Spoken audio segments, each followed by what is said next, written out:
তোমাদের চিংড়া মাছের একটা সুন্দর একটা রেসিপি দেখাবো। দেখতে পাচ্ছ অনেকগুলো কাঁচা লঙ্কা নেওয়া হয়ে গেছে, তার মধ্যে চিংড়া মাছগুলো দিয়ে একদম জল দিয়ে ফ্রেশ করে ধোয়া হচ্ছে, ধুয়ে নিচ্ছি।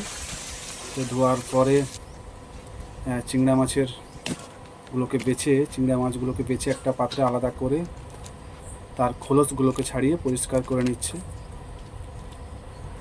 তো খোলসগুলো পরিষ্কার করে নিয়ে একটা উনুনের মধ্যে কড়া দিয়ে তাতে সিদ্ধ করে নিচ্ছে এবং ফ্রেশ কন্ডিশনে রান্না করে নিচ্ছে।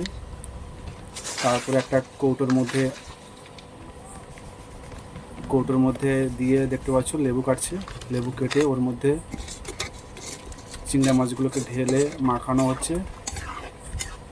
মাখানোর পরে একদম খাওয়াবে, তো টেস্ট করবে। দেখতে পাচ্ছ মাখানোর পরে টেস্ট করছে, খাচ্ছে। তো কেমন